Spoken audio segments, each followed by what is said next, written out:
به نام و یاد خداوند. 2-3 روز پیش پستایی گذاشتیم در مورد مناسباتی که امروز پدر با پسر داره. واکنش‌های زیادی را برانگیخت. موافق و مخالفان خود داشت. موافقان به نظر من از موضوعات آگاهی دارن و کسانی که مخالفت میکنن در حالی که واقعیت را میدانن ولی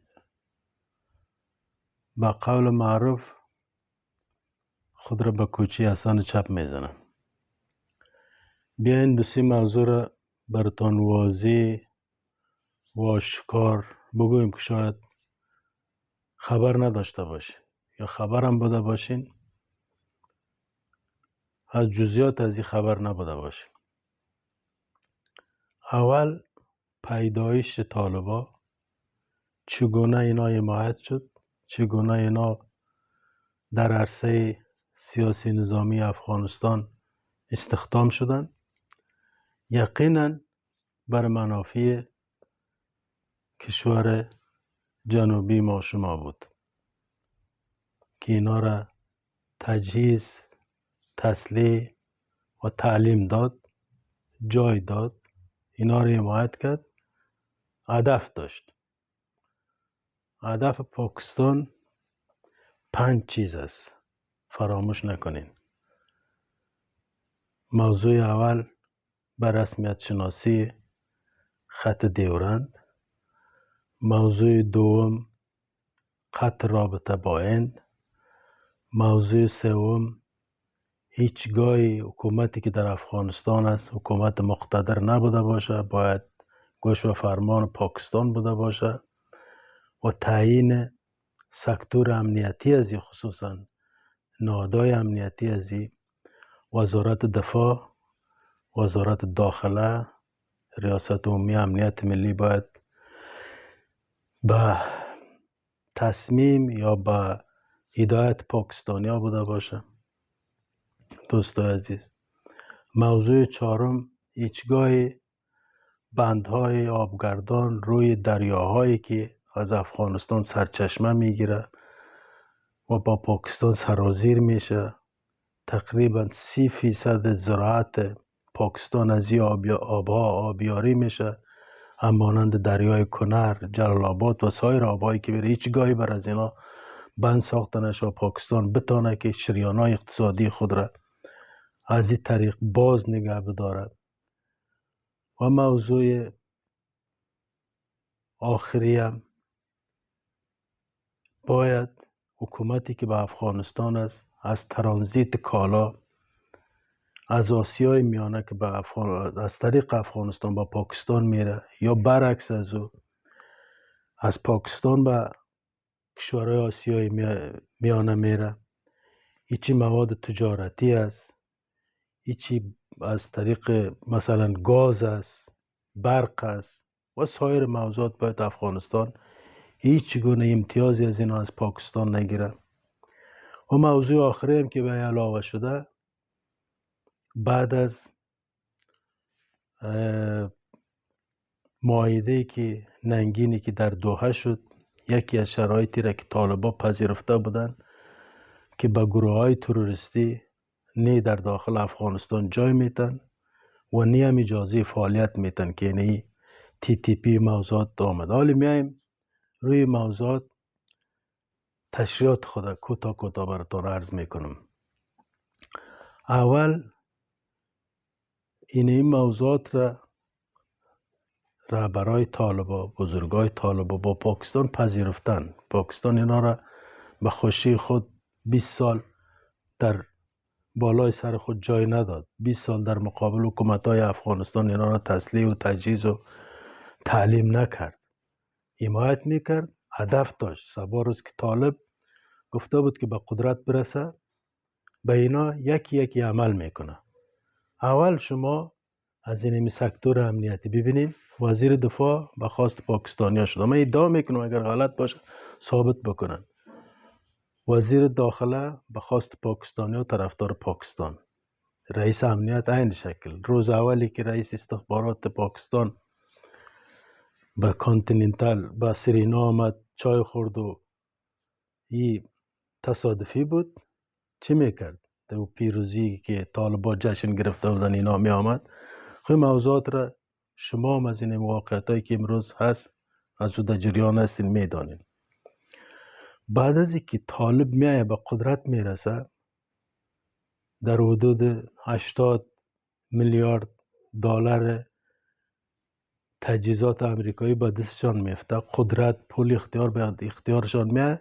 طالب اینجا کوشش میکنه که خود را مستقل جلوه بده و یا در واقع برای صاحبای قبلی خود خط نشان بکشه. از این میجه ماجرا بر علیه پاکستان میشه و پاکستان با از اینا در میفته و اینا کوشش میکنه که به یک شکلی طرف این بره که یکی از اونا 5 موضوعی را که براتان گفتم، یکیش خواستای پاکستانی است که روابط حکومتی که به افغانستان است باید با هند بسیار در حد پایین بوده باشه. حتی سفارت هند را در کابل اینا نمیخواین، مثلا چه برسه که کنسولگری ها در ولایت دیگه بوده باشه. اینا میگن که رابطه باید با ایندیا در سطح بسیار پایین بوده باشه و یا روابط بعدی نبوده باشه که ایندیا به اینا امکانات نظامی بده و از طریق از اینا پشتونای او طرف سرحد را، بلوچای او طرف سرحد را حمایت بکنه که اونا مخل امنیت برای پاکستان نشه. در مورد دیورندم امروز امریکا قبول داره سرحد را به عنوان سرحد رسمی، صرف نظر از اینکه در داخل افغانستان ما قبول دارم یا شما قبول ندارین و بحث جداگانه است. این مال شخصی کسی نیست، این تصمیم به دست مردم افغانستان است. با یک رفراندوم با یک همه پرسیده شود که آیا اینمی خط رسمی است نیست، مسئولیت حکومت هاست. بنابراین ما سر از این نمیگیم که امروز باشه و یک حکومت مشروع بیه و روی از او باز تصمیم گرفته شد. بنابراین خط را هم خود طالبا با اینا قبول کردن روز اولی که اینا به قدرت می رسیدن یا کمک پاکستان را، حمایت پاکستان را، سلاح پاکستان را، پول پاکستان را، استخبارات پاکستان را کار داشتن. تا اون زمان اینا همین موضوعاتی که گفته شد قبول کرده بودن. موضوع سومی در موضوعاتی که اما آب دریاها را گفتیم، آیا کدام طالب کدام کسی جسارت از این داده که گفته باشه که من دریا را بند میکنم یا دهی کدام بند جور میکنیم؟ اونا خونه مثلا حالی خب میگن که پروژه‌ای که و تاریخ نشده بود ما کانال خوشتیپه را جور میکنیم. خب از کانال خوشتیپه شاید بسیار کم مصرفتر بود، میتونستی به دریای کنر یک بند برق میساختی، یک بند آبگردان میساختی که ایره جسارتش هم ندارن. گفتیم که اما تو قبلا با اونا تفاهم شده است. روی ازی بادازی هم شما شاید باشین اینا گپ زده نمیتونن. و موضوع سوم یا موضوع چهارمی ترانزیت کالا از طریق افغانستان به پاکستان یا برعکس از او از طریق پاکستان به آسیای میانه. ایره هم اینا گفتن که ما در شرایطی قرار داریم که افغانستان به شدت منزوی شده، روابط خارجی نداره، سرمایه‌گذار خارجی نمیه، ما محتاج عواید داخلی هستیم که از پاکستانی ها وقت خواستن. به هر ترتیبش ای باید مراحلی بوده باشه که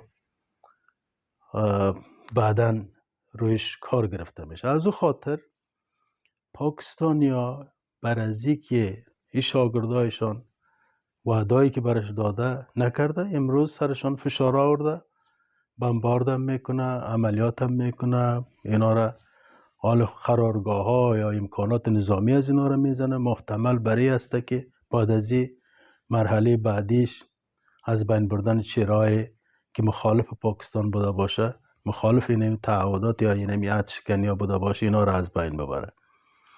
و موضوع آخری را گفتیم، اینا خودشان همونطور گفتیم در دعا امضا کرده بودن، تعهد کرده بودن گروه های توریستی را در افغانستان جای نمیتن و فعالیت از اینا را اجازه نمیتن.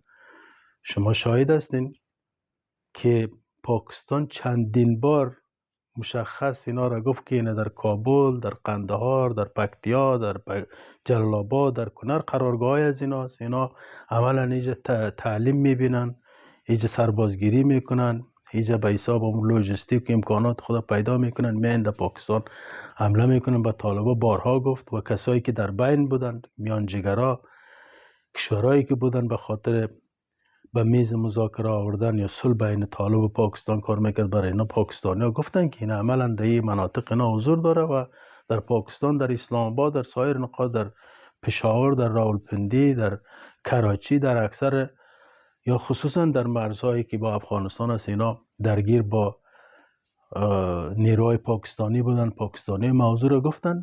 ولی اینا به دلیل از اینکه نفوذ TTP قدر در بدنه طالبا زیاد، خود طالبا اینا را کشیدم نمیتون و زورشون هم نمیکشه پاکسازی بکنن. از اون نقطه نظر از این مسئولیت هم پذیرش مسئولیت تفره میرن. بنابراین به حال پاکستان برای خود دلایل پیدا کرده اینا را سرکوب میکنه. این قطعا نی به نفع ما هست، نی به نفع مردم ما هست، نی هم مردم ما در اینجا وسیله موضوعات شوه یا از احساسات مردم، از احساسات ملی مردم، از نیت نیک مردم سوء استفاده شود که پاکستان تجاوز کرد، حمله کرد. پاکستان درست است دشمن افغانستان است، میپذیریم 40 سال 50 سال افغانستان را به اینمی حال روز رسانده ده و متفق نظر هستیم باش ما، ولی دلایل را اینا خودشان، بهانه را به دست پاکستان اینا خودشان میتن. خودشان با پاکستان تعهد کردن، امروز تعهد شکنی کردن. حالی گناه از اینا باید از مردم گرفته شود، جزای از این مردم ببینن، قربانی از این مردم بدن. بنان دوستای عزیز، وطندارای عزیز ما، در مورد سرنوشت وطن ما و شما، آینده ما و شما، کل ما مسئولیت داریم. ولی فهمیده هوشیارانه با اتحاد و هم نظری، با مطالعه وضعیت، با دیدن حداقل 2-3 سال قبل، 5 سال قبل، 10 سال قبل، ما بفهمیم که او از کجا خط است، بعد از او تصامیم خوبتر را بگیریم، یکی دیگر را با آغوش بکشیم و اتحاد انسجام خود حفظ بکنیم که وطن ما از این توطئه ها و دسته سوئیلی عملات و این تجاوزات در امان باشه. آیا چنین نیست؟ اگر چنین نیست، شما دلایل خود را در نظریاتتان، در کامنت هایتان بنویسین که دیگرها ببینن، ما ببینیم و از شما ما بیاموزیم. صفحه ما الحمدلله مخاطبین زیادی داره و اکثر رسانه ها، اکثر آدم های الحمدلله چیزفهم از این صفحات دیدن میکنن. نظریات شما کمک میکنه که اونا بیشتر و زیادتر از حقایق موجود افغانستان و گذشته و حال آینده افغانستان با خبر باشن. به امید پیروزی و سلامتی شما و آزادی وطن ما هستیم. سلام علیکم.